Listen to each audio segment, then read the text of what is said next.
Pessoal, estou aqui pegando, parece que tem algumas questões aqui para gente. Pedro Henrique, cadê? Pedro Henrique, por que esses processos são tão lentos? Pedro, você podia ser um pouco mais específico aqui? O que você está chamando de lento? Porque se eu estou entendendo, né, o período de tempo, tá? Pedro, não esquece, né? Você está nessa era aqui, digital. Eu não, né? Eu estou falando com você. Eu fiz curso de datilografia, bicho. Tá vendo a minha letra bonitinha? Modéstia à parte, ela é bonitinha. E esse quadro aqui ajuda, porque ele tem linha. Mas, meu amigo, eu escrevo num quadro bonitinho sem linha. Sabe por quê? Todos os meus trabalhos de escola e faculdade foram à mão. Todos. E como eu estudei na época da ditadura, né? Bruno, eu não consigo olhar aqui a tecnologia, já respondendo ao Pedro, né? Não dá para mim, tá? Então, Pedro, à mão. Então eu fiz datilografia, eu operei telex, eu fiz curso para tirar xerox, né? Aí que fala, pô, prima, tu tá querendo chegar aonde? Meu amigo, essa tecnologia que faz o contato de imediato, ela é atual. Há 30 anos atrás, mais ou menos, 20 talvez, você não tinha tudo isso. Tá? Então, pô, eu tenho um parente em São Paulo, qual é a forma mais rápida de comunicação se nós não tínhamos telefone? Porque o telefone era caro pra caramba, né? Eu não sei onde você vive, de onde você está, Pedro, mas, por exemplo, né, em vários lugares do Rio de Janeiro. Aqui, porra, Bangu, inferno. Zona Oeste, Campo Grande, né? Inferno. Você, na década de 70, 80, você trocava uma linha telefônica, bicho, por um apartamento. Tem noção do que é isso? Hoje você liga para a operadora, se bobear no mesmo dia a tua linha está instalada. Estou falando do fixo, que muita gente já nem tem, né? Hoje você pega esse aparelhinho aqui do capeta, né? E você escreve uma mensagem no tal do WhatsApp, né? Aí aparece aqueles dois tracinhos, cinza, chegou. Meu amigo, ficou azul, e aí agora você pode não deixar, né, aparecer o azul, o que significa, né, uma revolta muito grande para os parceiros, né? Então, meu amigo, quem tem parceria dificilmente pode tirar o azulzinho, né? Porque, meu amigo, ficou azul e tu não respondeu, é o fim, né? Então, veja bem, Pedro, hoje a velocidade de tudo que a gente imagina é muito rápida, tá? Eu mando uma mensagem, ela chega agora no Japão, né? Isso é coisa de segundos. Pô, aqui, cara, a gente está falando da selva mesmo, né? Brasil colônia, Brasil império. Pedro, eu não sei se você conhece o centro do Rio de Janeiro, tá? Mas você sabe onde fica o camelódromo da Rua Uruguaiana? Aquele que fica ali na saída do metrô, dependendo da saída, né? Tu sai dentro do camelódromo. Meu amigo, século XIX, vou repetir, final do século XIX, Pedro, 1890. O camelódromo, aquela região, já era considerada a periferia da cidade do Rio de Janeiro. Tem um romance chamado Lucíola, me fugiu agora o nome do autor, tá? Eu li esse romance e, enquanto professor, em parceria com professora de literatura, eu cheguei a fazer em alguns momentos o julgamento da Lucíola, né? Porque a Lucíola era uma dama da sociedade, né? Uma prostituta, né? Meu amigo aqui está confirmando que é do José de Alencar. Então a Lucíola, ela era uma prostituta, tá? E ao longo da trajetória, né? Ela, no fim, sem querer dar spoiler, ela fica adoentada e ela tem como tratamento ir para uma região serrana, desabitada, onde ela pudesse respirar puro. E para onde a Lucíola vai no fim do livro, né? Para a Serra da Tijuca, Floresta da Tijuca, bicho, Rua Uruguaiana, Tijuca, tá? Hoje, você pega o metrô, 10 minutos.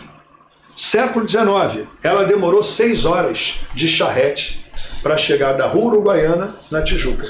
Então, o que hoje você faz em 10 minutos, no final do 19, 1890, você demorava 6 horas. Maluco, de carro hoje, na velocidade da estrada, né, que ninguém cumpre, a gente só cumpre perto do Pardal, né? Mas se você for ali na velocidade determinada, em 6 horas você ultrapassa São Paulo.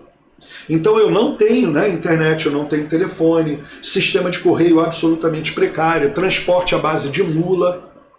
Então os acontecimentos, eles têm uma morosidade, beleza? Outra coisa, Pedro, que muita gente não se toca em relação ao Brasil atual, né? Ele chega e fala assim, porra, na Itália, bicho, a Itália, se tu vier correndo e tropeçar, corre o risco de você sair do país. Portugal não dá para pular. Pular em Portugal, chegou na Espanha, foi pro mar, né? Meu amigo, o Brasil é grande pra caramba de montão toda a vida beça. Se você pegar Campos, que é uma cidade, né, conhecida no norte fluminense, e pegar Paraty, sul fluminense, o Rio de Janeiro é um dos menores estados do Brasil. São 8 horas, gente, de carro, mais ou menos. Vamos correr mais um pouquinho? 6 horas. 6 horas para tu andar no Rio de Janeiro, que é um dos menores estados. Então, quando a gente pensa o momento histórico, eu não posso esquecer disso. É tudo muito lento, porque você está no século XXI, assistindo o Prima falar em Bangu. O André disse que na semana passada tinha aluno na Bahia. Meu amigo, eu estou em Bangu. A única coisa que Bangu e Bahia tem de próximo é o B e A do início do nome, pô, né? E o cara me vê praticamente ao vivo ali, ó, né? Tem alguns segundos aí de delay, mas é ao vivo. Então não esqueçam, a gente está falando do século XIX, a gente está falando, né, de uma região que não tem estrada, né? Não tem ferrovia, transporte é na mula. Prima, cavalo. Não, cavalo é frágil, cavalo corre, mas é frágil. Os deslocamentos são em mula ou carroças puxadas a mula. Aí eu vou mandar uma carta, carroça puxada a mula levando a carta, né? Com Pedro II você vai ter o sistema de telefonia no final do Segundo Reinado. Tá legal, Pedro? Não sei se eu te respondi, se não, né, só chamar de novo. Bacana? Beleza? Agora vamos lá. Então eu estava aqui no Código de Processo Criminal. Pessoal, qualquer dúvida é só repetir o Pedro. Então, pessoal, eu, juiz, estou saindo do Rio de Janeiro, estou indo lá, né, para uma região no Nordeste. Estou tranquilo? Claro que não, né? Até porque se eu sou juiz, eu sou representante da elite, né? Tenho medo de pobre. Legal? Vocês que vão para a universidade, dependendo de onde você mora, né? Aqui em Bangu, né? Eu vou falar da minha realidade. Aqui em Bangu tem uma região aqui próxima, né, à escola, que é uma região mais elitizada, né? Quase todos os bairros têm isso, né? Então é engraçado, né? Que algumas pessoas acham que fazem parte da nata da sociedade porque moram nessa região elitizada. Bacana. Aí tu vai lá e passa para a universidade. Tu passa para o UFRJ, beleza? Aí tu chega lá na UFRJ, principalmente se for curso assim, curso que qualquer um entra, né? Medicina, direito, né? E aí eu tô falando com os 30 anos de experiência que eu tenho, tá? Aí tu chega lá na faculdade e fala assim, porra, eu moro em Bangu, moro no Parque Leopoldina. Aí a aluninha do Leblon olha e fala assim, tu mora onde? Não, eu moro em Bangu, no Parque... Bangu fica onde, bicho? Bangu tem presídio, né? Porque o cara que tá lá na Zona Sul, bicho, muitas das vezes ele nunca subiu. Há 3 anos atrás, eu dei aula particular para uma menina na Lagoa. Né? O apartamento dela em frente off à Lagoa Rodrigo de Freitas. Tem noção? Você abrir a janela e ver a Lagoa de frente. Tá? Aqui em casa, na rua de trás, tem um cemitério. Né? Então, olha, e eu dando aula para ela em casa, eu virei para ela e falei sobre o centro do Rio de Janeiro. O centro do Rio de Janeiro, a área recuperada pelo Eduardo Paes, né, para as Olimpíadas, a pequena África. Aí ela virou e falou assim, professor, eu posso lhe confessar uma coisa? Pode, né? Eu nunca passei a pé, né? Eu nunca parei, eu nunca desci, nunca botei o pé no centro do Rio de Janeiro. A vida dela era da Lagoa para a Barra da Tijuca. Ela nunca andou de trem no Brasil, né? No Rio de Janeiro. porque ela me confessou que ela já conhecia, né, o trem na Alemanha, o trem na França, o trem na Inglaterra, mas o trem no Rio de Janeiro, ela não conhecia, né? Então, veja bem, se você fala para essa menina, cara, tu vai estudar, né, na rural, não vai. Porque para ela, rural é selva, né? Porra, na rural, o professor vai pelado, de pena na cabeça, né? Então, veja bem, quem é que vai garantir a minha segurança, juiz, no Nordeste? Quem? A Guarda Nacional. Alguma dúvida disso? Agora vamos lá. Quem é que comanda a Guarda Nacional? Quem comanda a Guarda Nacional é o dono de terra. Então, perguntinha boba. Um processo de um cidadão comum, não um homem bom, né? O processo de um cidadão comum, uma reclamação de um cidadão comum, com o judiciário. Ganho de causa para quem, pessoal? Ganho de causa para o cidadão comum ou ganho de causa para o dono de terra, que é o mesmo cara que comanda a Guarda Nacional, que protege esse juiz? Então olha como é que você, ao longo do tempo, né, vai reforçando essa autoridade do grande proprietário e, consequentemente, né, a estrutura do latifúndio. Bacana?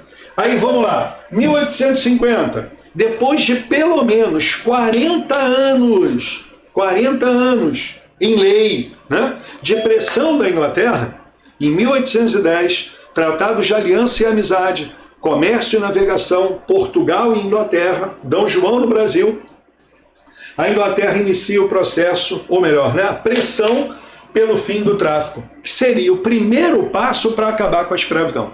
Então a Inglaterra, país que mais traficou negros na Idade Moderna, por ter a melhor marinha, né, do mundo ocidental, a Inglaterra também é o primeiro país a defender o fim do tráfico e o fim da escravidão. Por quê?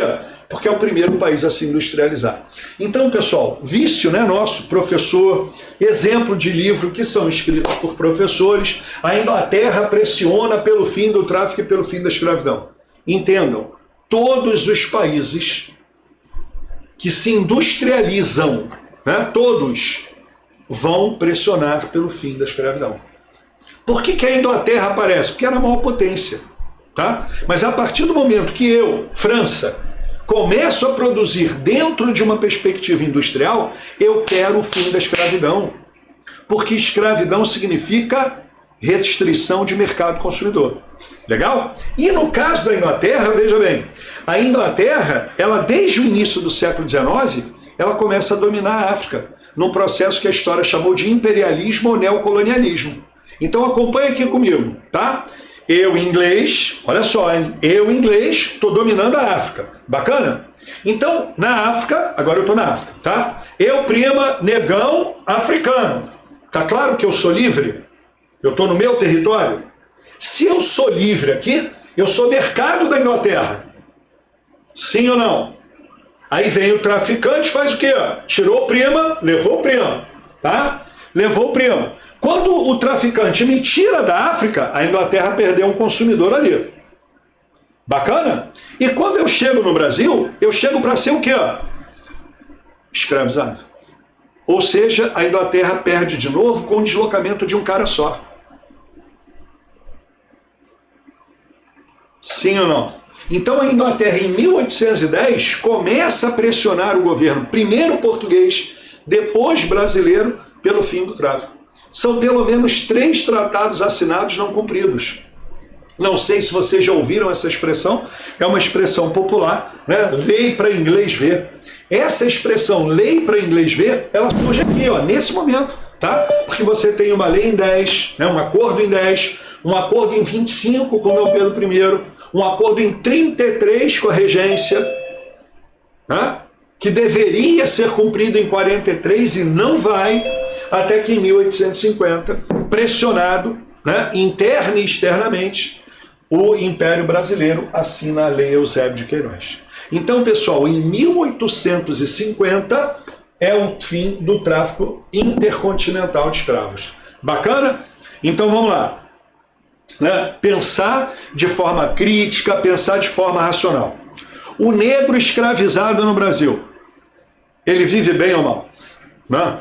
Você fala, vive mal, ele vive muito mal, né? Mal vive eu, né? Vivo eu, tá? Ele vive muito mal, tá? Então, pessoal, crescimento vegetativo da população negra é negativo. A mortalidade é muito maior do que a natalidade, tá? Então vamos pensar aqui, ó. Vamos pensar aqui, ó, população negra no Brasil. Bacana? Antes da Lei Eusébio de Queiroz, pós a Lei Eusébio de Queiroz. Digamos que morram aqui, ó, 3, pensando aí cada tracinho desse em centenas, tá? Morreram 3 centenas, nasceu 1 centena, né? Morreram 3 centenas, maltrato, nasceu 1 centena. Morreram 3 centenas, né? Nasceu 1 centena, morreu. Ou seja, em teoria, o fim do tráfico significa o que, pessoal? Na prática, médio, longo prazo. O fim do tráfico negreiro significa o que, pessoal? O fim da escravidão. Pela absoluta falta da mão de obra negra. Tá claro o raciocínio? Eu estou pensando lá na frente. Vocês estão se preparando para o vestibular, tá? E aí, de repente, você está na primeira série do médio.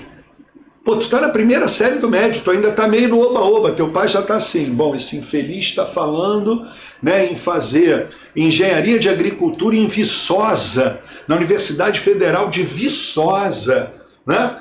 Teu pai já está ali, ó, quanto custa o ônibus, né, Rio Viçosa? Quanto custa o aluguel de uma casa em Viçosa para servir de república para esse infeliz, né? Então daqui a 3 anos, meu amigo, tu vai custar, mesmo na Universidade Federal de Viçosa, né, X dinheiro. Teu pai está pensando lá na frente. Tu no primeiro ano está pensando em passar de ano. Teu pai já está te colocando na universidade. Beleza? Pô, prima, não, nem sonho com Viçosa, bicho rural. 2 horas, Bangu para rural, diariamente. É inviável. Não dá. 4 horas por dia, indo e voltando, você não estuda. Então, rural significa o quê? Alojamento? Não tem para todo mundo, bicho. O alojamento da rural é da década de 80. Então, é república, dinheiro. Então, quando você fala em fim de tráfico, tá claro para geral que a escravidão vai acabar. Pô, prima, se a escravidão acabar, para e pensa comigo. Se acabar a escravidão, pessoal, mão de obra no Brasil vai ser de que tipo? Acredito eu que a maioria de vocês está pensando assim, assalariada. Bicho, escravidão, né, é o oposto de liberdade. Então, o assalariamento é uma das formas de remuneração da mão de obra livre. Então, olha só, acabou a escravidão, estou pensando lá na frente a partir da Lei Eusébio de Queiroz. Acabou a escravidão, a mão de obra no Brasil vai ser o quê? Livre. Repete comigo, a mão de obra no Brasil vai ser o quê? Livre. Bacana? Tranquilo? Agora vamos voltar aqui. Se imagina escravo do primo. Meu amigo, você vai fazer o quê? O que eu quero. Você vai fazer na hora que eu quero, você vai fazer da forma que eu quero, tá legal? E vai ganhar o quê? 3 P's. Pão, alimento básico para não morrer de fome. Paninho, né, para não mostrar a genitália para minha família. E a porrada que é o estímulo, né? Então o negro recebia o quê? Pão, pano e porrada. Acabou a escravidão em algum momento, né? É essa leitura que a gente faz. Cara, se acabar a escravidão, a mão de obra vai ser livre. Cara, se tu é livre, você vai para onde você quiser. Eu sempre penso, né, a chegada da maior parte das pessoas, né, naquelas festas grandes, né, tipo casamento, 15 anos, aquela coisa regrada, né, salão. Então, assim, tu tá na missa, tu tá no culto, né, ou então tu tá no caminho, tu já fica assim, maluco, entrou no salão, é escalar de onde sai o rango, né, e é aquela mesa, né. Só que todo mundo pensa a mesma coisa, beleza? Então são as mesas rapidamente. E também o dono da festa pensa nisso, né? Então, meu amigo, as melhores mesas, quando tu chega lá, tá assim, reservado. Né? E aí, de repente, você que não é na família, tu vai pegar a mesa perto da porta, né? Tá claro? Então, olha só, se a mão de obra é escravizada, qual é a preocupação que eu tenho com as terras não ocupadas? Nenhuma. Porque você, escravo, vai estar, como eu falei, aonde eu quero, fazendo o que eu quero, na hora que eu quero. A partir do momento que vem a Lei Eusébio de Queiroz, a escravidão vai acabar, cara. Se a escravidão vai acabar, eu preciso dificultar o acesso da mão de obra negra escrava enquanto a escravidão existir, e preciso dificultar o acesso da mão de obra livre. Porque eu, aristocrata, dono de terra, eu preciso de trabalhador. Tá claro isso para vocês? Dá um joinha aí, dá um ok pro Bruno. Tá claro isso, né? Então veja bem, pessoal, se a escravidão vai acabar, eu preciso garantir trabalhadores para mim, né? Aí você fala, mas prima, por que você não trabalha? Maluco! Eu fui colonizado por portugueses, católicos, no momento em que, né, acreditava-se que o trabalho, bicho, denegria o homem. Lembra a sociedade moderna? Né? Primeiro estado, clero, os que rezam. Segundo estado, a nobreza, os que combatem. Terceiro estado, o resto. Né? Porque a gente aprende lá, né? Nomezinho bonitinho, né? Plebe, né? O povo. Então, clero, nobreza e povo. Cara, quem é o povo? Cara, povo é o camponês, povo é o trabalhador assalariado, povo é o burguês, povo é o intelectual. Cara, é a forma bonita, né? Porque é povo quem não é clérigo e quem não é nobre. Então é o resto, bicho. Então veja bem, quem coloniza o Brasil tem a ideia e traz a ideia para cá de que trabalhar é negativo, pô. Então eu, grande proprietário, eu não vou pensar em trabalhar em hipótese nenhuma. Então esse livre, ele tem que trabalhar para mim. Qual é a alternativa? A lei de terras. Então no mesmo ano, pessoal, da Lei Eusébio de Queiroz, no mesmo ano que eu acabo com o tráfico intercontinental de escravos, eu crio a Lei de Terras, que estabelece o quê? Todas as terras não ocupadas, né? Todas as terras devolutas do Brasil são do governo. Então, meu amigo, a concentração de terra no Brasil aqui se consolida de vez. Por quê? Se você é dono de terra, pela primeira vez na história, você passa a ter o teu registro de propriedade. Então a coisa do registro do bem, né? O registro do imóvel surge aqui em 1850, beleza? E a partir de 1850, porra, eu quero terra, show. Herança ou tem que comprar? Pergunto eu, o brasileiro de uma maneira geral tem condições de comprar a terra? Não tem. Aí você fala, pô, prima, mas tem uma galera, né? Tem uma galera que está fugindo da Europa, né? Tem um monte de imigrante, né?